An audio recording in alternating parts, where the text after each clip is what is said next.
Muchas gracias. Continuamos entonces. Ahora vamos a ver el análisis de los indicadores de evolución de la COVID-19 en el Perú, y esto va a estar a cargo de los doctores César Cárcamo y Guillermo Lescano. Los doctores son miembros del grupo Prospectiva del MINSA. Así que yo les voy a dar un poquitito más de tiempo también a ustedes para que puedan, cuando su exposición, dado que estamos un poco retrasados. Doctor Cárcamo, lo escuchamos. Ok, muchas gracias. Bueno, mi presentación va a ser muy breve. Tengo pocos slides, pero creo que son temas que he estado viendo en las preguntas y que creo que son de interés, ¿no? Voy a utilizar solamente dos indicadores para mi presentación. Ok. El primero está relacionado al conteo de muertes. Eh, las preguntas que he visto ahí en el listado y que también se ven con frecuencia en los medios, en entrevistas, son cuándo se van a sincerar los datos de SINAEF con los datos del MINSA. Sí, usualmente es eso, ¿no? ¿Y por qué están ocultándose datos? Voy a tratar de dar un poco de luz al respecto, ¿no? Primero, aclarar que los datos de SINAEF vienen de MINSA, son MINSA, ¿no? Entonces estamos comparando datos de MINSA con datos de MINSA, solo que son diferentes fuentes, con diferentes restricciones, con diferentes utilidades, ¿no? Oportunidad. Entonces son cosas totalmente diferentes, pero todo el manejo de mortalidad en Perú viene de MINSA o de las direcciones de salud. El, eh, el primer dato que se puede obtener es el exceso de muertes. ¿Okay? El exceso de muertes se calcula de diversas maneras,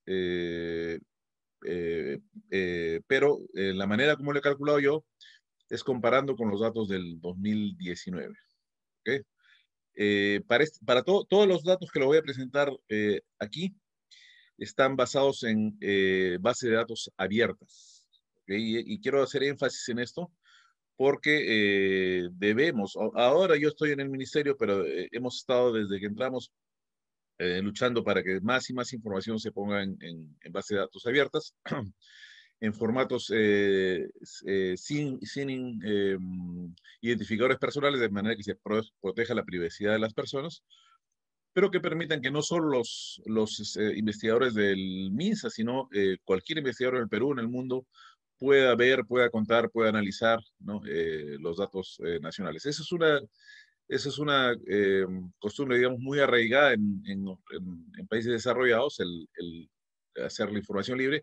Aquí, con bastante trabajo, estamos lográndolo. Y el temor que hay es que esto vaya para atrás, que en algún momento el gobierno decía cerrar las bases de datos, no dar acceso, y eso para mí sería muy grave. Entonces, estoy aprovechando acá la gran audiencia que tengo para que nos ayuden a mantener esta información como datos abiertos.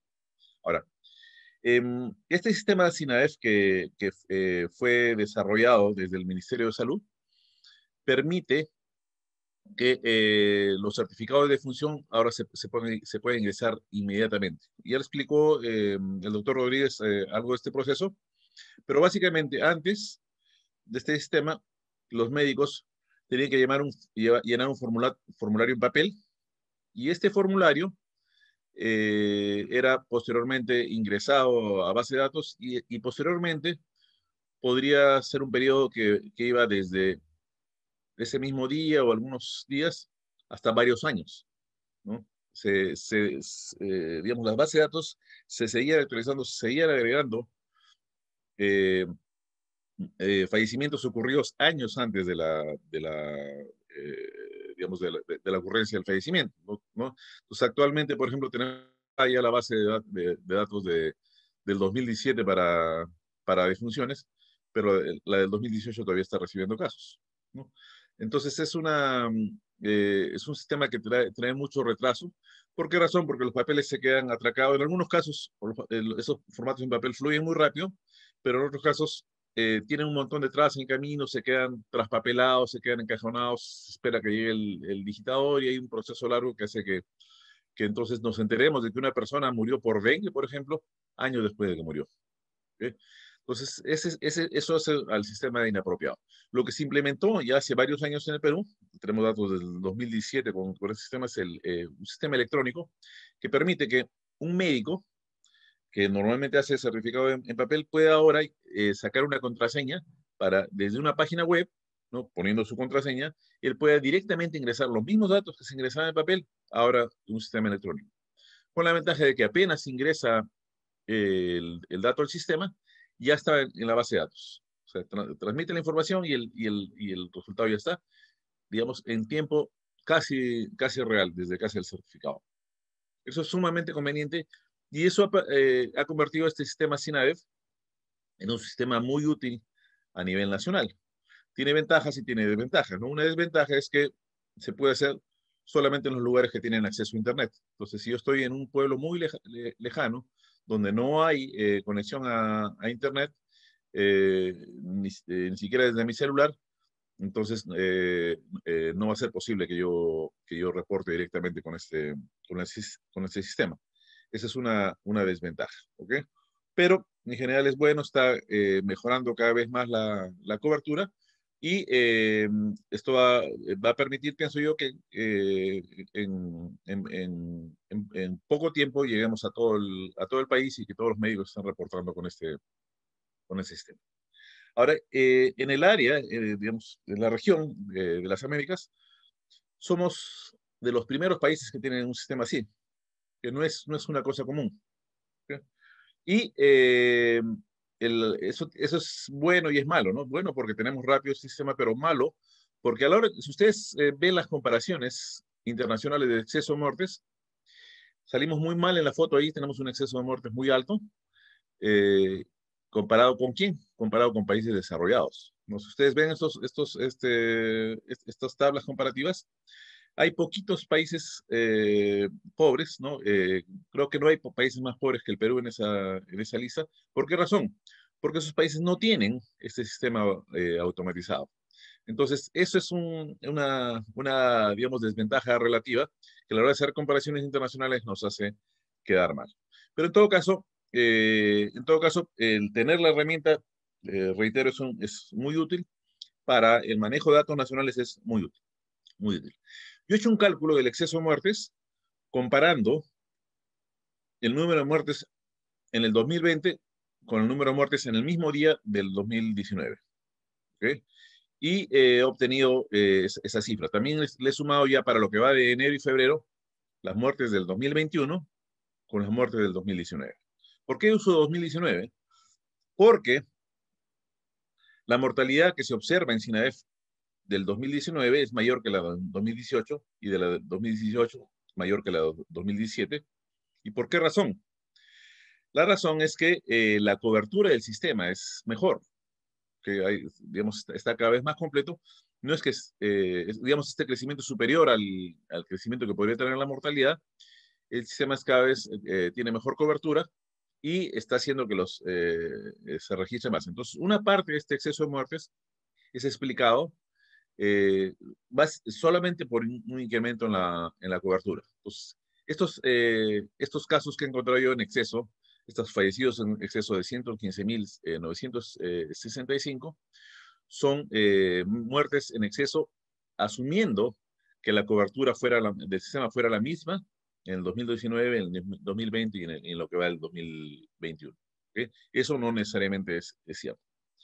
Entonces, esa es una primera cifra y nos dice cuántas personas se han muerto más que lo que se han muerto los años anteriores, pero ¿de qué se han muerto ese exceso? ¿Cómo se explica? Obviamente, en el 2020 empezamos con la epidemia de COVID y una buena parte de este exceso de muertes pudo haber sido por COVID realmente. Pudo haber sido, pero no necesariamente. Se pueden subir las muertes por un montón, múltiples otras razones. Una que les mencionaba ya, la mejora en la cobertura, y otra es que también podrían estar muriendo gente de otras cosas que no sean COVID, porque los sistemas de salud están llenos de pacientes con COVID, y eso trae dos problemas. Uno es que es más probable que yo vaya al hospital y no me reciban porque el hospital está lleno o se convirtió en un hospital COVID. Y la otra es que ni siquiera intente ir al hospital porque pienso que me van a contagiar o mis familiares piensan que me van a contagiar, no me llevan y termino muriéndome en la casa, ¿no? Entonces, pueden morirse, este exceso de muertes puede ser porque más fuertes, más gente se muere por falta de atención en sus casas o porque más gente se muere por COVID. En todo caso, es una combinación de ambos.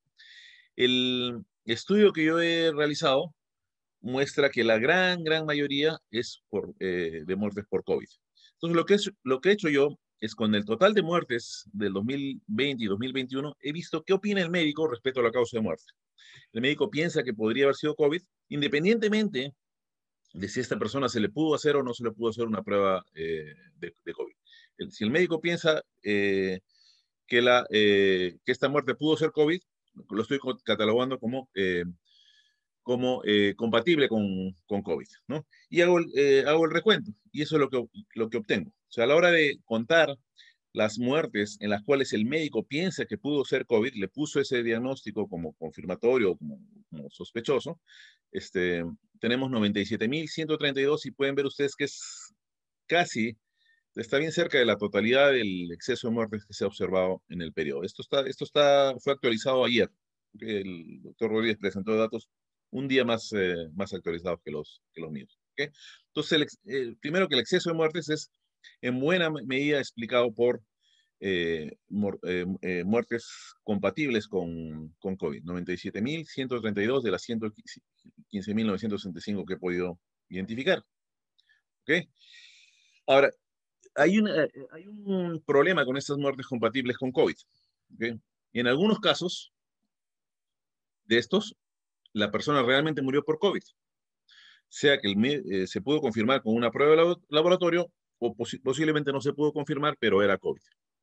Pero también hay la posibilidad de que esta persona tenga otra enfermedad, digamos, adquiere una neumonía bacteriana, que no se puede, una neumonía bacteriana digamos que no se puede manejar, la persona finalmente muere, pero no se le pudo hacer el diagnóstico de neumonía bacteriana y el médico dice, esto podría ser COVID. ¿Okay? Entonces queda con el sello de COVID en su certificado de función y queda registrado acá. Entonces podríamos tener una cifra un poco inflada, ¿no? Pero también podríamos tener lo contrario, que el médico ni siquiera sospecha COVID y la persona se muere por COVID. Y la razón es que no hay, o sea, en esta definición no estoy incluyendo yo una confirmación. ¿Okay? ¿Qué pasa si me voy a las muertes confirmadas por COVID? Ese número es bastante menor. Fíjense, solamente 43.045 muertes confirmadas. Esa es la cifra que aparecía en la sala situacional el día de ayer. Por si acaso, el área de estos círculos es proporcional al número de casos. O sea que estos círculos el tamaño del círculo no es digamos, referencial, sino es realmente proporcional al número de casos en cada situación. Entonces están viendo acá que menos de la mitad de estas muertes han podido ser confirmadas. ¿Okay? Y ahí sale otra diferencia. ¿Por qué no confirmamos esas otras muertes? ¿Será posible confirmarlas? ¿Okay? Y la respuesta es que en muchos de estos casos no va a ser posible. Muchas de estas personas ya fueron enterradas, algunas fueron cremadas, muchas fueron cremadas, y actualmente, o sea, por más que ustedes le rueguen que renuncie la ministra, que cambien de presidente, no va a haber forma de saber si es que esas cenizas del difunto tienen o no tienen COVID. O sea, nunca nos enteraremos, nunca podremos confirmar muchas de esas muertes. Tampoco las vamos a poder descartar, como, digamos, demostrar que eran otra cosa. Entonces se van a quedar esas que no fueron confirmadas, se van a quedar como sospechosas para siempre. No va a haber forma de verificar. Claro, algunas sí. Hay algunos para los cuales hay muestra por ahí que no se ha procesado, que podría recuperarse repetir la prueba y salir el diagnóstico y cosas de ese tipo, o no se registró bien, tenía COVID, pero no se había registrado la prueba confirmatoria en ese momento y ahora sí se registra, y algunas se recuperarán, pero va a haber un buen número que simplemente no se va a poder reportar. ¿Okay? Ahora, estas 43.045 personas cumplen las definiciones que se utilizan en el Perú para muerte confirmada. Ahora, ¿y por qué tiene que ser, por qué estamos usando muertes confirmadas? Porque internacionalmente el reporte, de acuerdo a las indicaciones de la Organización Mundial de la Salud, el reporte de fallecidos por COVID se hace solamente de fallecidos confirmados. No es un capricho del Perú, no es una particularidad del Perú la de reportar solamente muertes confirmadas internacionalmente. Entonces, no es un intento de esconder información, no es contar mal, es simplemente que ese es el estándar internacional, esa es la manera como se recuenta a nivel mundial. Y eso lo pueden ver en la página de la web de la OMS. ¿Ok? Ahora, lo que sí es una particularidad en el Perú es la manera como se confirma. ¿Ok? La manera como se confirma, sobre todo en la primera ola, fue muertes confirmadas, ya sea por prueba molecular o por prueba rápida. ¿Ok? Y por ahí también vi la pregunta, ¿no? ¿Por qué usamos pruebas rápidas si esas no identifican la infección? Las pruebas rápidas sí identifican infección, solo que van a identificar a la persona que tuvo la infección un poco más tarde que la prueba molecular. O sea, la prueba molecular se hace positiva en los primeros 5 días, la prueba rápida de anticuerpos demora un poco más, pero son muertes que se han confirmado y así se han estado confirmando. Pero el Perú, a diferencia de otros países, ha estado reportando muertes confirmadas por prueba rápida y por prueba molecular. Ese es el 43.045. Ahora se usa menos pruebas rápidas, pero en un principio se estuvieron usando muchísimo esas pruebas rápidas de anticuerpos. ¿Qué pasaría si nosotros solamente contáramos las muertes confirmadas con prueba molecular? Que es lo que hacen muchos países. Entonces el número bajaría mucho más todavía. Tendríamos solamente 22.175 muertes, ¿no? Poco más de la mitad, en este caso, que las muertes confirmadas, pero el número es aún más bajo. ¿Okay? Esto es lo que reportan otros países. Muchos países reportan solamente confirmadas por PCR. Brasil, por ejemplo, reporta muertes confirmadas por PCR, pero que hayan ocurrido en un ambiente hospitalario. O sea, si la persona tiene un PCR positivo y se murió en su casa, no la cuentan y no la reportan a OMS. Eso es una particularidad de ellos, no es un requerimiento de OMS. Pero entonces tenemos acá varias formas de contar fallecidos por COVID. Ninguna de estas es perfecta, ¿no? Las muertes confirmadas por PCR, si bien tenemos bastante certeza de que la persona tuvo esa infección antes de morir, ¿ok? Está limitada por la cantidad de PCRs que se hacen. Si una persona no se le hace PCR, no se puede confirmar.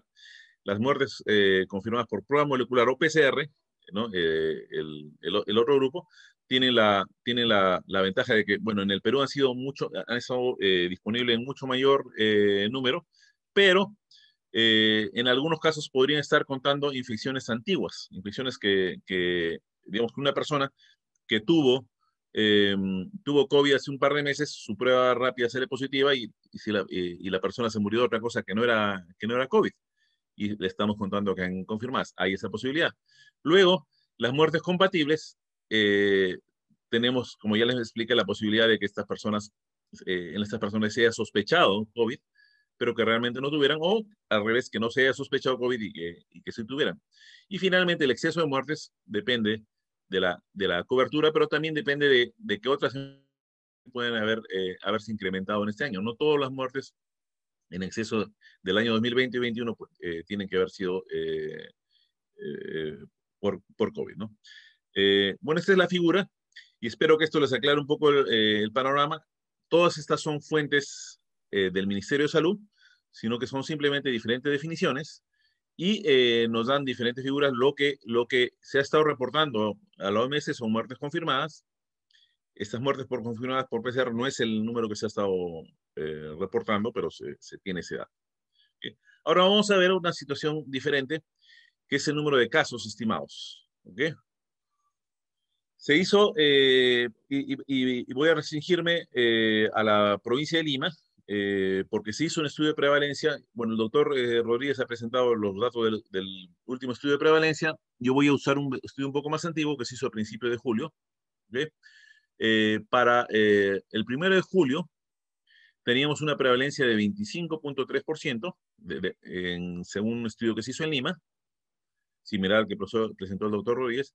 Y si consideramos que la población total de Lima, estimada por INEI, era de 9.602.705, el 25.3% de esa cifra es 2.436.820. Ese sería el número estimado de infecciones que habrían ocurrido ya en Lima hasta el 1 de junio. A estas personas, en ese estudio, se les hizo una prueba rápida de anticuerpos que determina si la persona ya en algún momento se infectó. Y además, a las que eran negativas se les hacía una prueba de PCR, o sea que se detectaban también infecciones recientes. ¿Okay? Ese es el número entonces de limeños que habrían, o personas residentes en Lima que habrían estado infectadas a principios que ya se habrían infectado hasta el 1 de julio de ese año. ¿Y qué hay del recuento para entonces? Para el 1 de julio tenemos también el conteo de número de casos por pruebas. Y ese es el número. Para entonces habían solamente 151.028 casos confirmados en Lima. Entonces acá pueden ver ustedes que la diferencia es mucho, mucho, mucho mayor que en el caso de la mortalidad. O sea, si contamos solamente casos confirmados, o sea, infecciones confirmadas de las personas, tenemos un subregistro de más del 90%. El número de casos que nosotros diagnosticamos y reportamos es muy inferior al número total de infecciones. Ahora, ¿eso es una particularidad del Perú? Tampoco. Eso ocurre en todo el mundo, ¿no? En buena parte del mundo, el diagnóstico de casos y el reporte está basado en hospitales, ¿no? Si la persona llega con la infección ahí y se le confirma, entonces se reporta. Y si la persona se queda en su casa, no se le reporta. ¿Puede tener la infección? Sí, puede tener la infección en su casa, puede curarse en su casa y nunca se le cuenta. Eso ocurre. Entonces, no pensemos que el número de casos confirmados es realmente un buen reflejo del número de total de personas infectadas. Es una fracción pequeñita, es como dirían, solamente la punta del iceberg.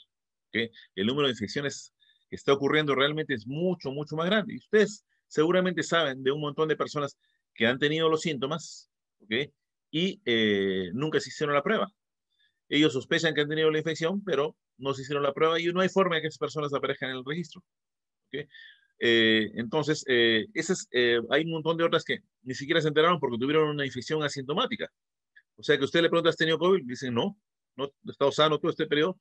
Pero si le hiciéramos, y no se hace esta proceso, si le hiciéramos la prueba de anticuerpos, saldría que ya tienen anticuerpos contra COVID, es decir, ya se infectaron anteriormente.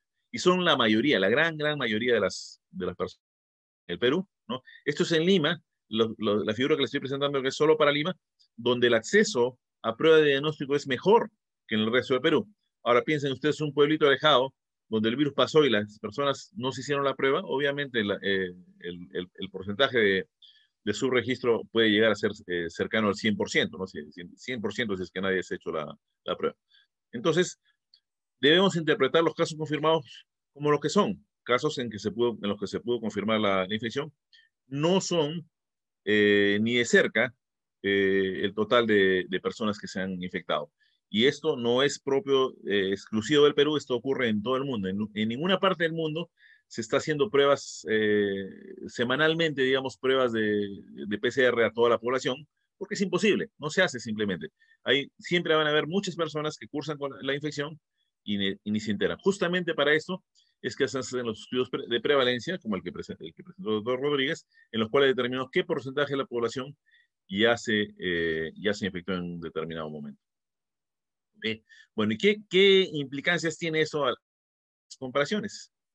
Fíjense, aquí les estoy poniendo eh, datos internacionales de Our Working Data respecto a mortalidad. Pero esto es mortalidad acumulada. ¿Okay? Son muertos por millón hasta la fecha. Y estos datos los he tomado ayer también, ¿no? Y pueden ver aquí que la curva para el Perú, ¿no? Empezó un poco más tarde que para los países que he puesto acá. No he puesto todos los países del mundo, he puesto algunos nada más, ¿no? Tiene este par de saltos con el sinceramiento de la mortalidad, nos coloca en primer lugar mundial por un tiempo, y luego caemos, ¿no? Ya hay algunos países que nos han superado, ¿no? El Reino Unido, Italia, Estados Unidos, España, México nos han superado, ¿no? Pero seguiríamos entre los primeros con esta forma de recuento. ¿Ok? Entonces, esto es lo que dice, ¿por qué el Perú es el que peor ha manejado su pandemia? A pesar de que tenemos una epidemia tan severa, una cuarentena tan severa, tenemos muchos casos. ¿Ok? ¿Por qué estamos tan mal? ¿Por qué no trabaja en el ministerio? Todas esas quejas de por qué simplemente están basadas en este sistema de conteo que hemos tenido. La pregunta es, ¿qué pasaría ¿qué pasaría si es que yo contara igual que los otros países? Es decir, cuento solamente los casos con PCR positivo. Voy a borrar de esta figura lo que son casos confirmados con prueba rápida de anticuerpos. ¿Ok? Eso es lo que parecería. Fíjense dónde queda el Perú. ¿Ya? Ya no destaca con respecto a los otros países. Sí hay algunos países que están mejor, tienen cifras más bajas, pero el resto de Latinoamérica, estos países del hemisferio norte, que han tenido epidemias muy publicitadas, muy por encima de lo que tendría el Perú, ¿no? Entonces, esta curva de acá representa casos confirmados por PCR, muertes confirmadas, perdón, por PCR, y esa es probablemente la figura que hubiera tenido el Perú a- eh, si es que hubiéramos reportado solo eso. Ahora, ¿es mejor reportar así? ¿Es peor? Bueno, algunas ventajas es que nos ha permitido que se evalúen en casos peruanos la efectividad de la vacuna de Sinopharm, por ejemplo, porque yo no lo sé en realidad de una fuente directa, pero yo me imagino que el gobierno chino, cuando estaba buscando dónde hacer las pruebas, dijo, bueno, dónde hay más COVID para hacer mi evaluación ahí. Y bueno, en ese momento obviamente saltaba el Perú como un país donde la epidemia estaba terrible. Bueno, esa parte nos ha convenido, pero también nos hace aparecer mal como un país que no, en el cual la cuarentena no es efectiva, en el cual las medidas no han servido, ¿no? Hay por ahí también he visto unas preguntas que no está dirigida a mí respecto a si hay confianza de que la cuarentena funcionó o no funcionó.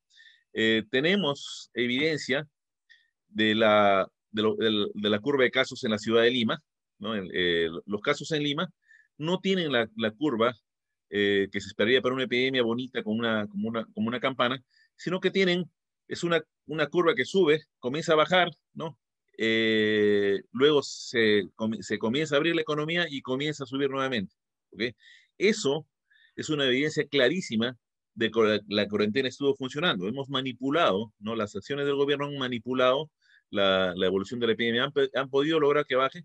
Y si es que no hubiera habido esa primera cuarentena, probablemente la velocidad de descenso hubiera sido mucho mayor y hubiéramos alcanzado un pico mucho más alto, porque no ha tenido que en Lima el comportamiento natural la epidemia, ¿no? Y el hecho de que haya quedado mucha gente susceptible, que justamente se están infectando aquí en la segunda ola, es nuevamente indicio de que las cuarentenas están funcionando. Si hubiera arrasado con la población del Perú la primera ola, entonces no quedaría muchos susceptibles para esta segunda ola. Bueno, tengo un slide más y slide también nos trae problemas, no muestra el problema de contar solamente pruebas moleculares. ¿Okay? ¿Qué pasaría si solamente contáramos pruebas moleculares? Esta sería la curva que tendríamos. Y miren cómo tenemos una primera ola, ¿no? Hacia julio, agosto del año pasado, bajan los casos y luego comienzan a subir y miren cómo suben. Y tenemos una segunda ola que ya sería el triple de alta que la primera. Tampoco podemos hacer esto. Eso es lo que se ha visto aquí en el Perú, en varios países de Europa, en España, por ejemplo, se ha visto una situación similar, y esto lo que está representando es solamente accesibilidad a pruebas diagnósticas. Entonces tenemos una capacidad limitada para hacer pruebas moleculares esas limitaciones ya no son tan importantes en esta segunda ola, de manera que una proporción mayor de los casos infectados se están diagnosticando. Y eso está haciendo que esta ola, segunda ola, contando solamente pruebas moleculares, parezca ser mucho mayor que la anterior, cuando en realidad no lo es. Podemos comparar índice de positividad, por ejemplo, como mostró ya el doctor Rodríguez, y ahí no se ve esta tremenda diferencia. Acá es solamente la diferencia de esta, digamos, tremenda segunda ola, está solamente por nuestra mayor capacidad para hacer pruebas de PCR. Creo que ya me acabó el tiempo, entonces voy a estar atento para responder preguntas y cedo la palabra al doctor Andrés Lajano. Muchas gracias, doctor. Solo quiero enfatizar un punto que de las varias cosas muy importantes que dijo y quisiera preguntarle para ver si lo parafraseo bien. Y es que lo que usted explicó respecto a la comparación internacional, lo que nos dice es que nosotros estamos reflejando cifras que suman lo que se llama en el argot, digamos, el día a día, pruebas moleculares más pruebas rápidas, cuando los otros países no están publicando pruebas moleculares más pruebas rápidas, sino solamente pruebas moleculares. ¿Es así como lo que usted explicó? ¿Lo dije correctamente? Correcto, correcto. No la totalidad de países. Ecuador, por ejemplo, ha estado también reportando pruebas rápidas, ¿no? Pero la generalidad, la gran mayoría de países en el mundo solamente requieren para confirmación que sea prueba molecular. Perfecto, muchas gracias. Entonces eso quiere decir que nosotros estamos reportando un poco más que otros países también, porque, entre otras cosas, porque tenemos esta combinación de dos pruebas al momento de reportar. Y Sí, sí, eso, sí, y o sea, no es malo intrínsecamente, porque muchos de esos son realmente COVID, pero a la hora de la comparación, estamos presentando cifras que no son comparables. exacto, no es comparable con otros países. Muchas gracias por ese dato, doctor Cácamo. Ahora vamos con el doctor Lescano. Doctor Lescano, por favor. Muy buenos días. Tengo que dejar de compartir un momento. Listo, ya está.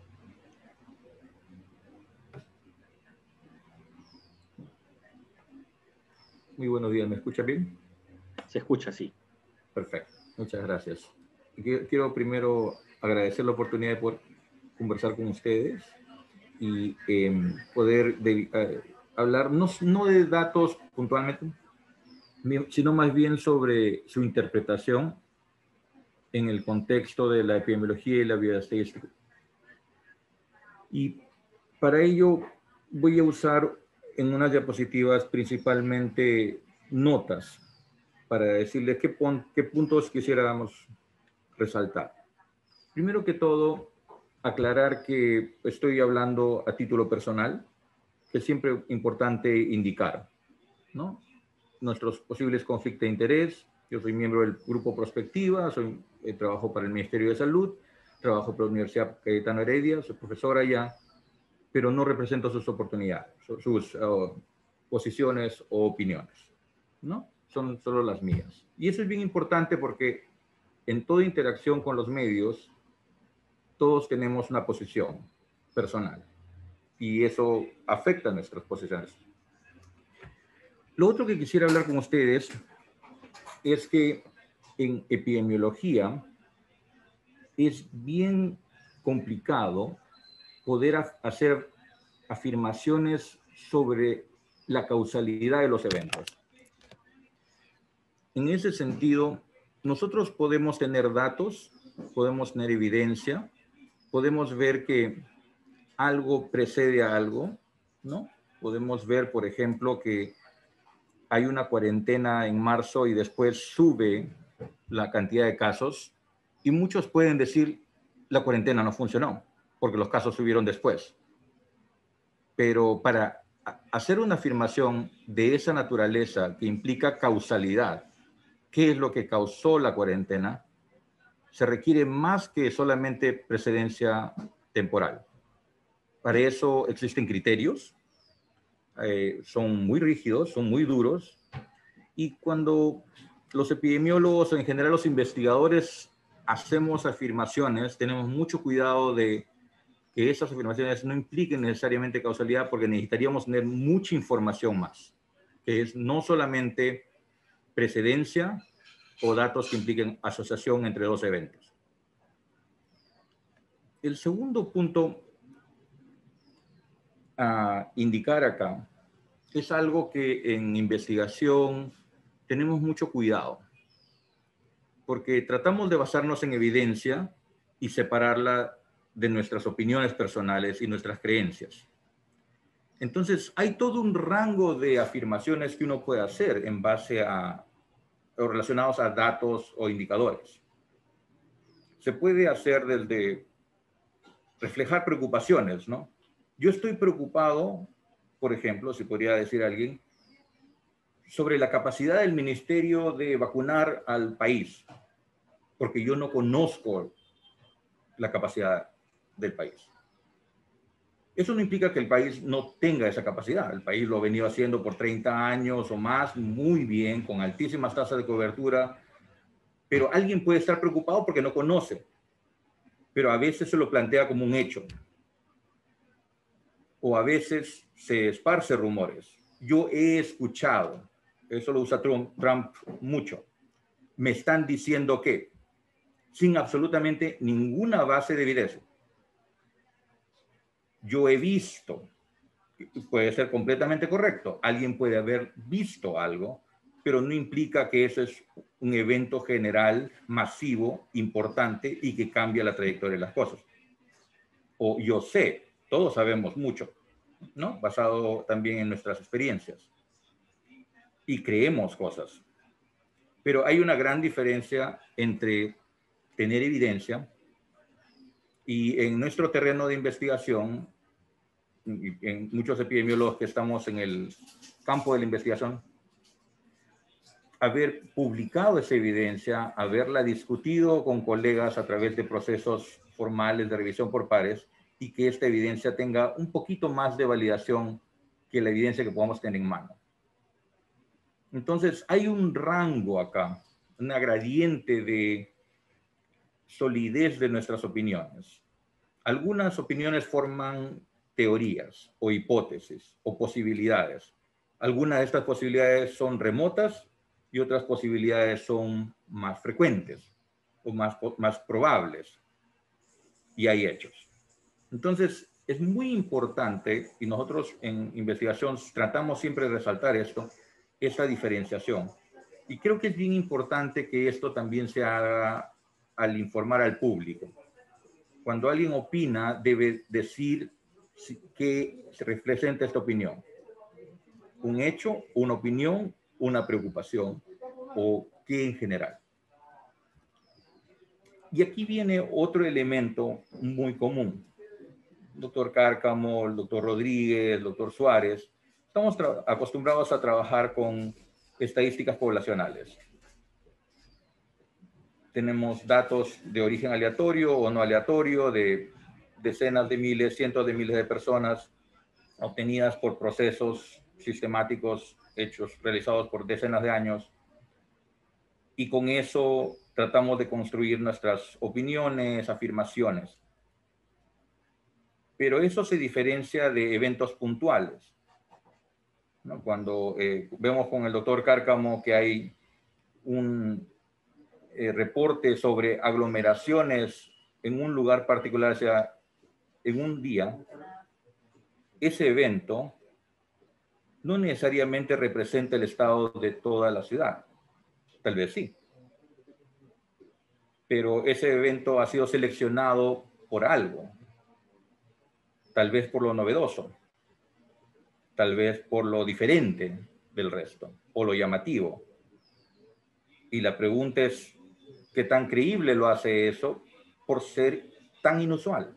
Tal vez es el inicio de un nuevo proceso, de un nuevo grupo de aglomeraciones, tal vez. Pero podemos generalizar. Y menos aún, nosotros epidemiólogos difícilmente haríamos afirmaciones de causalidad basados en eventos puntuales o anécdotas, ¿no? La afirmación de yo he tratado un caso y eso me pasó. Mi mamá recibió este tratamiento y se curó. Es una anécdota.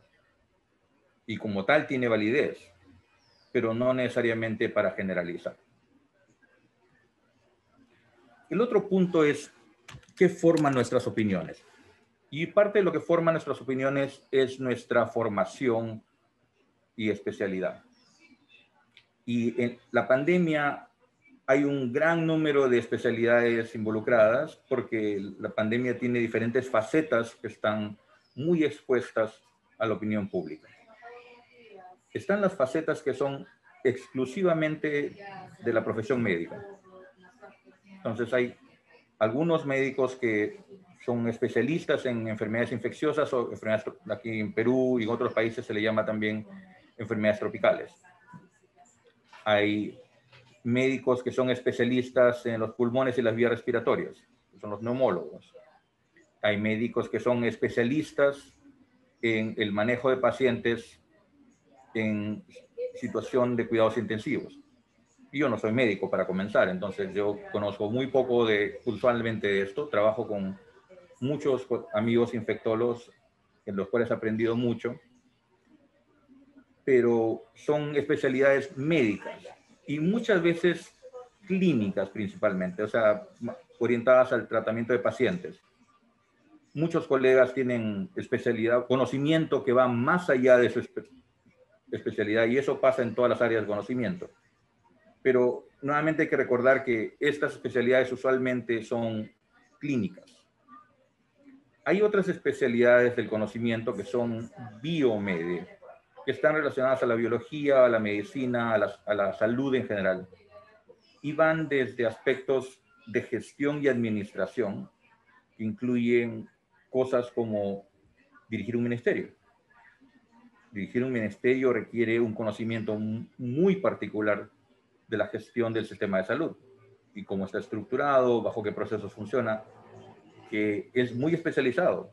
Un gran respeto a las personas que conocen esas áreas y que han pasado décadas dentro del ministerio o sus unidades regionales u otras para poder hacer un trabajo de este tipo. Hay salubristas que dedican su trabajo a mejorar la salud de las poblaciones, ¿no? Que pueden ser áreas muy diferentes. Hay epidemiólogos como el doctor Cárcamo, el doctor Rodríguez, el doctor Suárez, mi persona. Algunos médicos, otros no. En estas biomédicas puede ser médico uno o puede no serlo. ¿No? Y la epidemiología estudia la distribución de las enfermedades y sus causas. Muy difundida la contribución de los inmunólogos e inmunólogas, dado que en esta enfermedad, no solo por el lado de las vacunas, sino por la importancia de la reacción inmune para el desarrollo de la enfermedad severa, la COVID-19, esta especialidad es muy importante. Y hay un área de la estadística que está muy orientada al tratamiento y manejo de los datos biológicos o biomédicos, que es la bioestadística, que se diferencia de otras estadísticas porque es muy puntual. Aparte de ciencias de la información, que se han desarrollado mucho durante la pandemia por la época donde vivimos y por el aporte que tiene el análisis de la información para poder responder a la pandemia. Entonces, desde estadística, ¿no? Personas que analizan datos, la informática, personas que manejan las herramientas para el procesamiento de datos, y la ciencia de datos, que es un campo relativamente nuevo que mezcla diferentes áreas y no me atrevería a definirlo bien, porque es un campo en constante evolución y con mucha contribución. Pero lo que quiero decir con esta diapositiva es que son muchas áreas involucradas y todos conocemos una parte del elefante. Algunos lo conocemos a mucha profundidad y hay unas cuantas personas que conocen de múltiples áreas a profundidad. Entonces, ahí es bien importante saber cuando se presenta información con quién estamos lidiando y con quién estamos hablando y de qué. Es una fuente que tiene información, es un profesional con una cierta experticia puntual o es un experto. Es realmente una persona que a lo largo de los años ha profundizado en un campo, tiene una formación o una experiencia de mucho tiempo, logros importantes que califican esa opinión de una forma diferente, ¿no? No lo hace un experto a alguien tener un cargo o tener mayor edad y más años nada más. Los años no califican a alguien de experto. O tener más actividad en redes sociales o en medios, o decir cosas más severas o menos. Entonces, es muy importante saber que la persona que calificamos de experto realmente lo sea, y también que esté hablando dentro de su área de expertise. Yo soy epidemiólogo, trabajo en enfermedades emergentes, pero no me animo a hablar de algunas áreas de las enfermedades emergentes que no son las que yo conozco, porque no es mi área de profundidad. Entonces, uno tiene que ser modesto y responsable con ese tipo de opiniones. Otro punto importante para nosotros trabajando en investigación, en datos, es que los datos no son perfectos tampoco, ¿no? Tienen dificultades en sus procesos de generación y su origen, y el doctor Cárcamo ha hecho una excelente descripción de dos de los datos que usamos más. Y aparte, nuestras estimaciones por sus métodos tienen márgenes de error. Nada es absoluto. Ahí esta afirmación que le atribuyen a George Box, que era un modelador matemático, que decía que todos los modelos están equivocados, pero algunos son útiles. En general, mucha de la evidencia que se produce nos ayuda de alguna forma, pero hay que tener cuidado con sus Disculpe que lo limitaciones. interrumpa, por favor, Sí. le pediría que vayamos cerrando porque ya tenemos el otro panelista esperando hace 15 minutos. Discúlpeme, Perfecto. por favor, por interrumpir. No hay problema. Entonces, cuando nosotros, y por último, los datos hablan de las tendencias, pero cuando hablamos de políticas hay que hablar 3 pasos más. ¿Cómo se van a implementar? ¿Son viables? ¿Cómo se va a fiscalizar? ¿Y qué mensajes van a dar cuando se hagan políticas? Entonces, las políticas no son solamente un resultado directo de los datos. Hay más procesos ahí. Y lo último es que todos estamos un poco sesgados, ¿no? Todos estamos un poco locos. Todos tenemos nuestras propias opiniones basadas en nuestras experiencias y somos objetivos dentro de lo que sabemos y lo que creemos. Pero tal vez estamos un poquito sesgados. Y también nuestras afiliaciones puede ser que sean una preocupación para otros. Entonces es bueno describir cuáles son esas afiliaciones, esos roles, esos insumos en nuestra posición actual que determinan qué posibles sesgos podemos tener.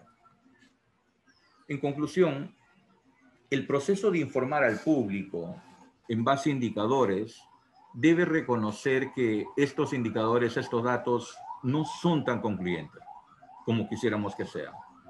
Son importantes, pero hay siempre incertidumbre y siempre las cosas van cambiando y la pandemia ha acelerado mucho la velocidad de cambio del conocimiento. Poquísimas personas son expertas en múltiples áreas. Para eso necesitan una gran cantidad de información de diferentes niveles y usualmente están en posiciones muy particulares para poder hablar de múltiples temas. Todos debemos hablar solo dentro de nuestra área de experticia. Y por último, es muy importante aclarar opinión versus evidencia y siempre precisar qué es lo que estamos tratando de decir. Entonces, con eso acabo. Disculpen la extensión. Muchas gracias.